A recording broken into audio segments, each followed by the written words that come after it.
Урматтуу көрүүчүлөр, дал ушул биз Кызыл Үңкүр айылына келдик. Бул жердин жаратылышы өтө кооз экен. Жаңгак токой, жеш жаңгак токойдун арасында бул жакта Алмалык ата тоолорунун жака белинде, мындай керемет жерде жай ортолоп калса деле бул жерде азыр деле көк шибер өз күчүн жогото элек экен. Ушундай жаратылыш койнунда жаратылыштын бир сонун жеринде азыр дидарлашып маектешебиз. Кудайкул агабыз да келди. Кудайкул ага, кандайсыз? Жакшы, Кудайга шүгүр, жакшы, баардыгы жакшы. Тынчпы? Кудайга шүгүр, баардыгы жакшы. Кудайга шүгүр, жакшы. Керемет жерде эле комузду алып алып эле. Ырдаш керек экен да бул жерде. Ушундай. Тек ырдаш керек экен. Кудайым ушундай бир Кызыл Үңкүрдөй жерде бизге кут кылган экен. Ата бабабызга. Ата бабабыз ушул жерде мекендеп жакшы жашап бул дүйнөдөн өттү. Мына азыр биз ошолордун жолун жолдоп, биз дагы ушул бала тарбиялап, чоңойтуп, биз дагы жакшы жашап келатабыз, Кудайга шүгүр. Заман жакшы, барчылык, токчулук өтө жакшы заманда жашап атабыз. Ушундай жакшы заманды, ушундай жакшы токчулук, барчылыктарды Кудайым кут кылсын. Кудайкул агабыз азыр 60ка таяп калыптыр. 5 уул кызды тарбиялап, байбичеси экөө ушундай кооз жерде турмуш кечирип келди экен да. Анан Кудайкул агабыз бирок биз курактуу эле көрүнөт экен да.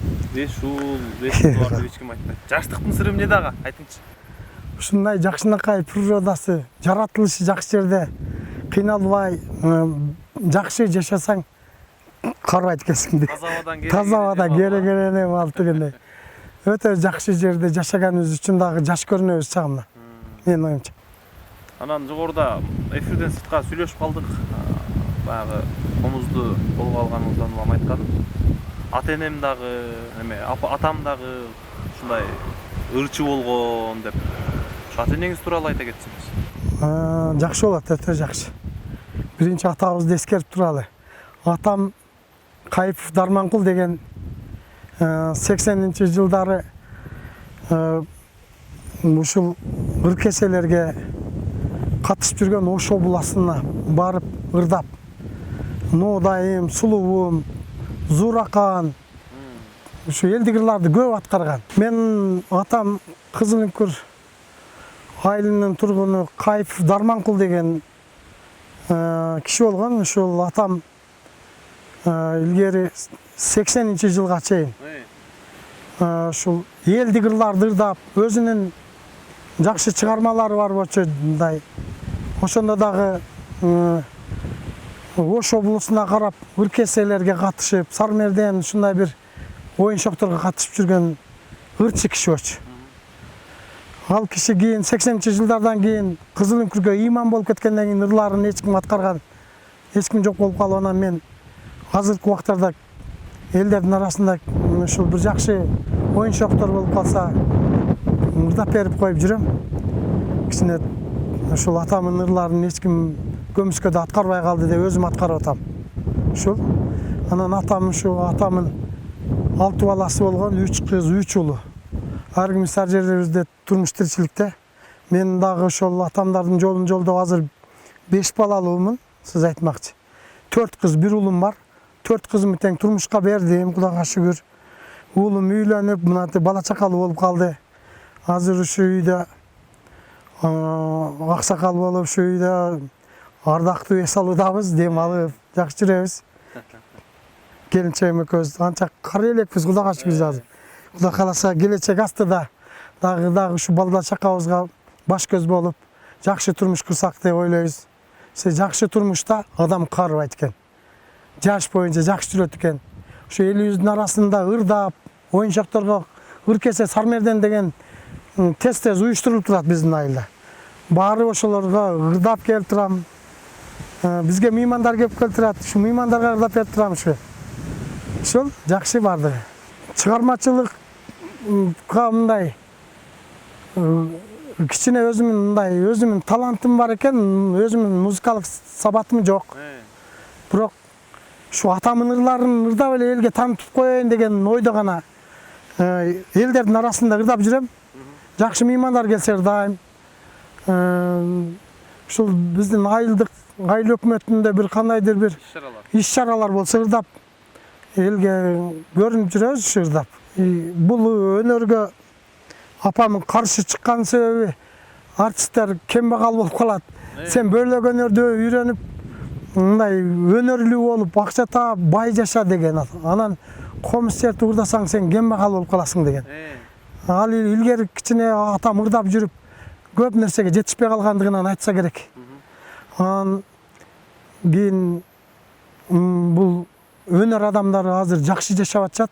Себеби мамлекет колдоп атат. Илгери анча колдогон эмеспи, биз айыл жеринде жашаган үчүн эч ким билген эмес атамдын жакшы ырчы экенин. Анан мен азыр андай деле жакшы ырчы эмесмин, бирок мына ар жер мына алыстан силер менин атымды угуп келип, мени ушул ушунчалык суроолоруңарды берип атасыңар. Мен дагы ушул Кудайга шүгүр элдердин арасында ырдап жүргөнүм үчүн таанып билип калдыңар. Мен дайым ушул ырдагым келет, атамдын ырларын ырдагым келет көбүнчө. Анан эң ошол комузду үйрөнгөнүмүн себеби Жолболду Албаев деген ырчыбыз бар. Ушул киши 90-жылдары өтө сонун Мырзайым деген ыр менен элге таанылганда эме болгон да. Мындай кызыгып апаман сурангам. Апа, мен комузду үйрөнүп Жолболду Албаевдин Мырзайым деген ырын ырдайм, болду ошо элге бир көрүнүп калган. Анан кийин ошонун менен элге таанылып кеткенден кийин ырлар көбөйүп кетти. Анан бир жагынан ушул атамдын ырларын аткарып калдым. Анам айтат го, балам балалуу болгондо билесиң депчи. Эми азыр сиз үйдөрүндө балпайган чоң ата болуп, неберелерди көрүп, таята болуп дегендей. Ушундай жашка жетсеңиз деле бирок ата энеге болгон сыйырмат, ата эненин кадырын азыр дагы өзүңүз ата эне чоң ата болуп дагы да тереңирээк сезсеңиз керек деп ойлойм. Өтө туура. Абдан туура суроо бердиңиз. Мына жашка келгенде атам бизди кандай гана кылып чоңойтуп, эрезеге жеткирип, ата эненин кадырын ушул жашта өтө мындай бартап сезип калат экенсиң. Себеби атам бизди жакшы багып чоңойтуп, жакшы тарбиялап чоңойткон үчүн биз дагы ушу бала чакабызды ушу атамдын, ата энебиздин айткандарындай кылып жакшы чоңойтуп, мынакей мен азыр эле айтып өттүм. Жакшы жерлерге турмушка бердим кыздарымы. Жакшы жерден балам үйлөдүм. Эми биздин жолубуз менен чоңоюп, бизге окшоп жакшы тирилик кылып кетсин деген ой менен жакшы жашап атабыз. Ушул баардыгы жакшы. Ата энең жакшы болсо бала чака жакшы. Эми ата энең бул дүйнөдөн өтүп кеткенден кийин сагынасың, бирок айла жок. Бирок эскерип жүрөт экенсиң, эстейт экенсиң. Ата энеңдин жакшы жактарын эстейсиң. Бүт бир ушундай жакшы жашоолор көп баштан өттү. Ошолордун жолун жолдоп жакшы адам болоюн, атамга окшогон киши болор бекем деген ой келет. Атамды бүт биздин Кызыл Үңкүр айылы сыйлачу эле. Баардыгы жакшы адамдын баласысың дешет. Анан мен дагы ушул аракет кылып, атамга окшоп жакшы киши болуштун аракетин кылып жашап атам, бирок ал кишидей жакшы киши боло аламбы деп билбейм, бирок чынын айтайын. Анан аракет кылып эле жашап атам. Жакшы жашообуз. Атамдын эң ушул эсимен чыкпай турган ушу атамдын ырларын элге таанытып ырдап коем. Көп жерлерде отурабыз. Элдерге бүгүнкү күн жакшы өтүш үчүн атамдын ырлары деп туруп, теманы баштайм дагы атамдын ырларын ырдап берип, сонун ырлар бар, элдик ырлар. Ушуларды ырдап берип күн өткөрөбүз, жакшы, баардыгы жакшы.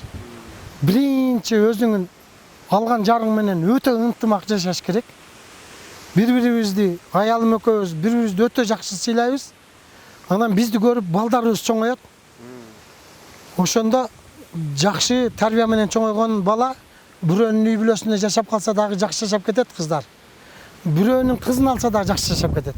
Биздин тарбияны көргөн. Өзү эң биринчи өзүңдү сыйла. Өзүңдү жакшынакай тарбиялап, үй бүлөдө жакшы жүрсөң, кол кошуна, тууган урук менен жакшы жүрсөң, жашоо уланып кете берет. Биринчи жакшы мамилени өзүңдүн семьяңан баштасаң эле, кол кошуна, тууган урук менен ушундай жакшы жашоо кете берет экен. Ошон үчүн биринчи орунда өзүңдүн үй бүлөң. Ушундай чоң жоопкерчилик үй бүлөдөн башталат. Ушуну айта алам.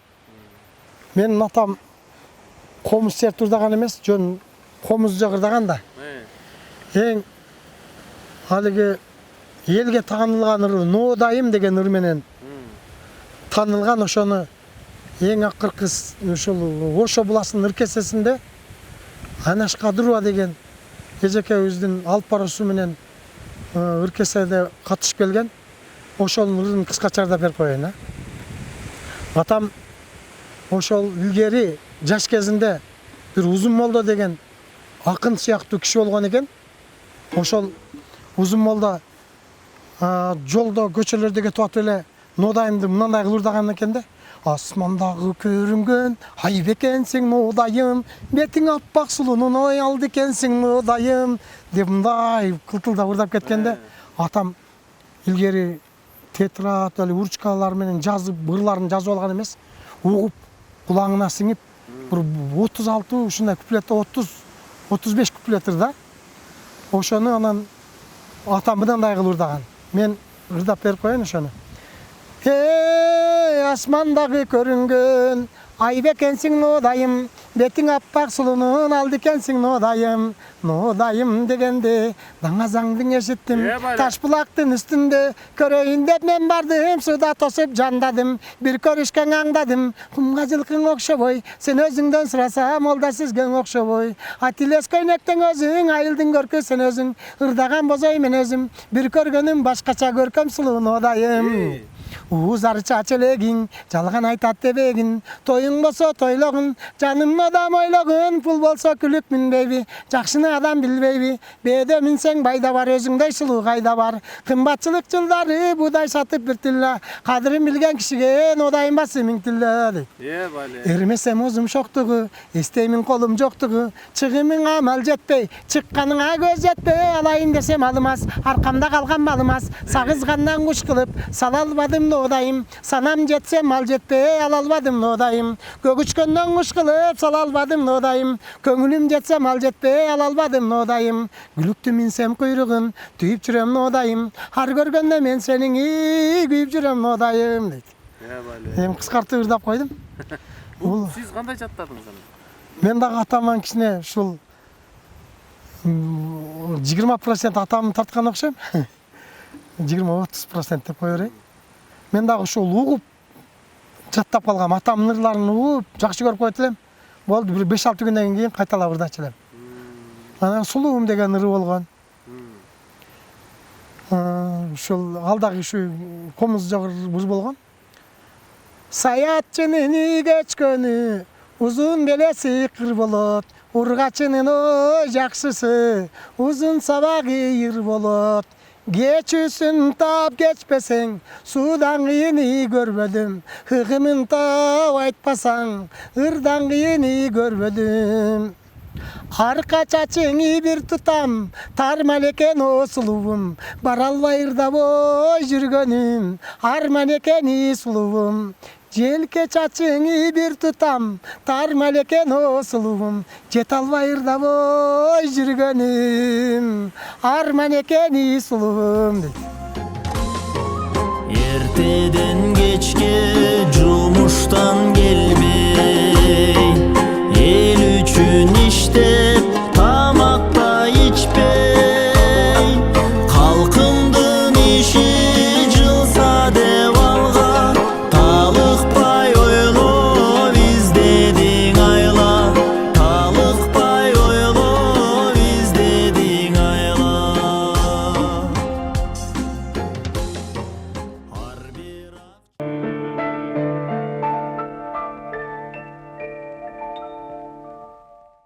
Атам жаш кезинде Зуракан деген кызды жактырып калып, бирок жетпей калган экен. Апам алгыча. Анан кийин ошо Зуракан деген ырды таап алып, анан ошол ырды дагы Зуракан деген ырды дагы ырдап жүрөт да. Мындай деген ыр. Koçkor menen jumgaldan, görmedim sende bulardan. Köp sulu gördüm kıdırıp, gül kayırday buralgan. Attanarda yürektine atıştırdın Zurakan. Talabulak belden, tapmadım sende bu elden. Men görgöndey sendey yok, bir kızı bolma bir ikeligen. Sanamdan getmey jar kılda oy. Salamat jür dep kol bergen. Oynasak gülsek, oydunda jürsek. Jırgasak gülsek, jılgada jürsek. Janaşa jürsek emine. Oy karılaşkansak emine. Иә бале. Мисалы эми ушул ырларды угуп, баягы илгеркилер сүйүүсү деле мындай аруу таза сезимдер болгонго дейт да. Өттөс. Ойносок күлсөк, ойдуңда жүрсөк, жыргасак күлсөк, жылгада жүрсөк деп. Азыркылар эми Парижде жүрсөк, Лондондо жүрсөк деп турабы. Ал кезде мындай майда нерселерден рахат алууну билсе керек го дейм мендер, а? Өтө мындай маңыздуу ырларды көп ырдашкан да. Ушундай бир сонун адам кызыга турган ырлар. Мен азыр атам бир үйгө келип өзүнчө бир эс алып жатып ырдаган ырын комуз жок ырдайт элем деп. Сыртан тиктеп ой наз кылып акылымдын азгырып арак ичпей боз ичпей алсыраттың мас кылып. Sen adırdın aksır tülküsü, men alaydın algır bürkütü. Asırtan usam şaştırıp oy, aldırбай kettin жазgырып. Берметтей жайнап ой, açılgan beleste жашыл gül bolsoң, белес ташып кел атып бетине түнөп мен консум. Бетине түнөп gülüңдүн мезгилинде ойгонсом, gülüңдө мен учурбай, күйгөнүмдө баяласам. Кылча ептиктеп о, наз кылып кыялымдын азгырып, кымыз ичпей боз ичпей кызыттың иштен мас кылып. Sen кыланын кызыл түлкүсү, мен кыраңдын барчын бүркүтү, кылчайбай кусам шаштырып ой, кылып берип кеттиң жазгырып. Кыр калай жайнап ой, açılgan kırаңда жашыл gül болсоң, кыраңдашып кел атып, кылчайы учуп мен консум. Кызыгы уктап gülüңдө, мезгилинде ойгонсом, gülüңдөн мен учурбай, сүйгөнүмдө байласың деп. Бале, мыкты. Эми баягы сиз окусаңыз, билим алсаңыз, эл артисти, эмгек сиңирген артисти деген эле наамдарды алчудай экенсиз да. Неге окубай калгансыз? Жогорку билим эмне үчүн албай калган? Же шарт болбой калган? Шарт деле болсо керек эле, бирок мени музыкалык жакка ошо апам эч качан апам тыюп салган. Балам, сен эмгек кылып, пешенең менен акча тап. Бала чакаң баксаң, өзүңдүн пешене териң менен бак. Ырдап эч качан бала чакаң бага албайсың деген. Анан мен апамдын айтканын туура көрүп, себеби апам деле айткандарын азыркы ушундай заманда ырчы болсоң, жакшы ырдап кетсең болот экен. Анан ушундай жакшы замандай мамлекет колдоп турганда, ал убактарда 80-90 жылдары атам көп жол бир жактарга барган, бирок мындай ырдап, жакшынакай болуп, жакшы келген, бирок үйгө бала чакага кант печеге алып келген эмес да иши кылып. Мындайча айтканда. Кыйналып жашашкан. Ошон үчүн дагы мен ошо ырчы болбой эле жөн мындай мындай бир жакшынакай өнөр үйрөнүп, пешене тер менен тирилик кылып бала чакка бак деген да. Бирок баары бир ата канында бар экенбиз. Баары бир ырдаганды жакшы көргөн ыр жандуу адамдарбыз. Мен бул туугандарым бардык ырды жакшы көрүшөт. Мен карындаштарым кыйын жакшы ырдайт. Эжем ырдайт жакшы. 3 жыл 3 кызбыз. 3 кыз 3 тең жакшы ырдайт. Анан мен көбүнчө элдердин арасында жүргөн үчүн, комузду билгеним үчүн элдердин арасында көп ырдайм.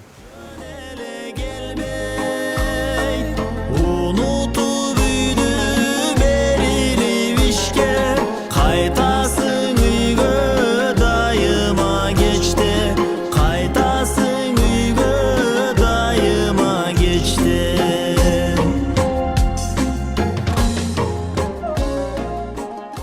2016 жылдан баштап Токой чарбада иштедим, бал челекчилердин бригадири болуп иштедим. Ушул убакка чейин былтыртан баштап азыр иш кыскарып кеткенине байланыштуу жумуш эс алуудамын. Эс алуу убагында эми чыгармачылыкка көбүрөөк көңүл бөлөйүн деген ойлор жокпу? Ушун мага азыр ошол ойлор келип калды. Эми ушу жакшы дем алып жүргөндө мындай телевиденияга көрүнбөстөн деле эл арасында ырдап жүрөйүнчү, жакшы ырларды ырдап. Мен возрастымда чоң киши болуп калдым. Эми бир мындай лирика ыр эмес, мындай бир санат ырларын, турмуштук ырларын ырдап жүрсөм деген оюма келип калды.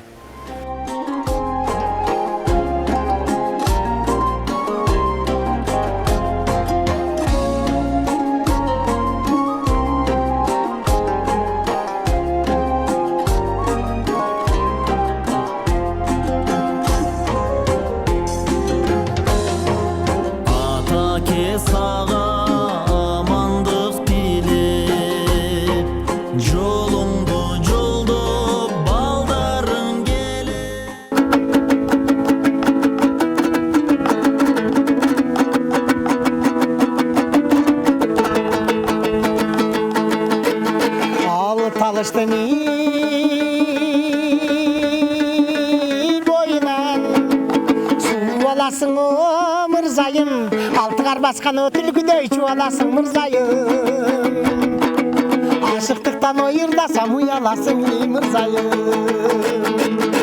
Же талыштын бойынан суу аласың мырзайым, жети кар баскан түлкүдөй чубаласың мырзайым. Жашчылыктан ойырдасам уяласың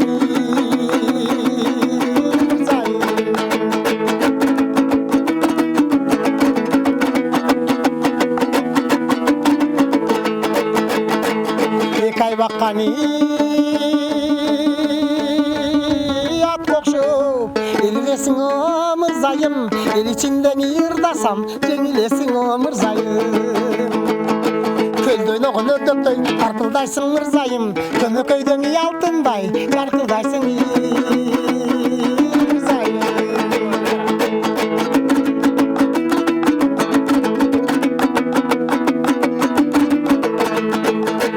Сай боюндан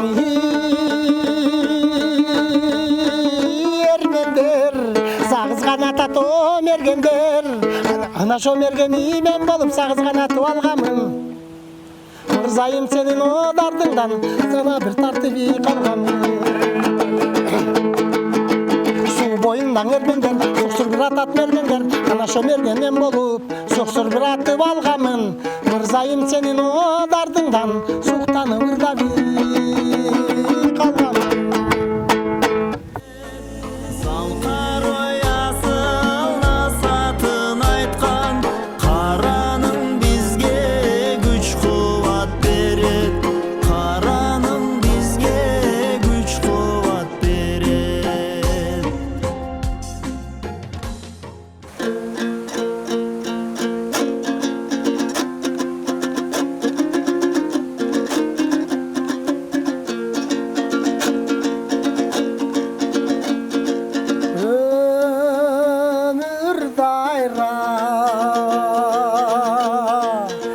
Vakitler geç gelgen,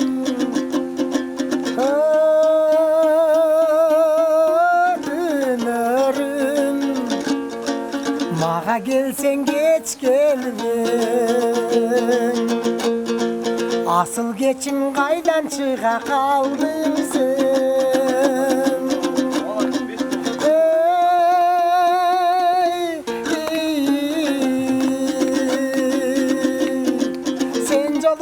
Geldim harul ketkendi.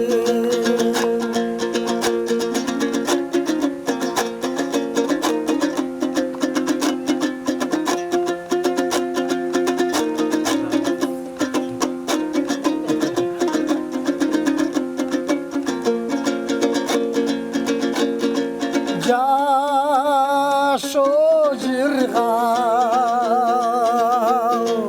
kadrına жеткенде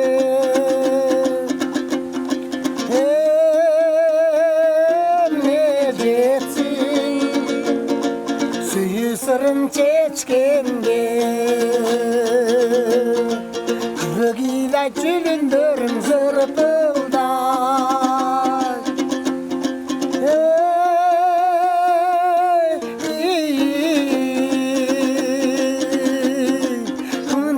жашым 55'ten ötkende Yürek inay külündürüp zırpılday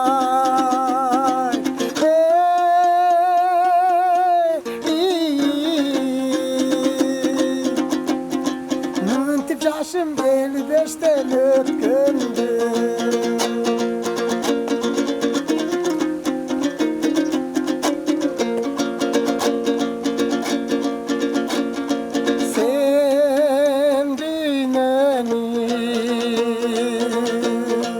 Tanıp bileleksin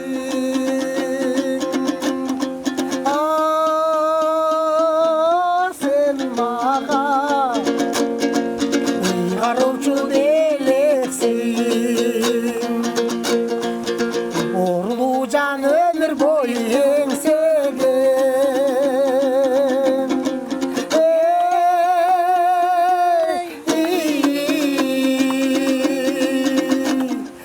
Sen mağa yürek sulay gereksin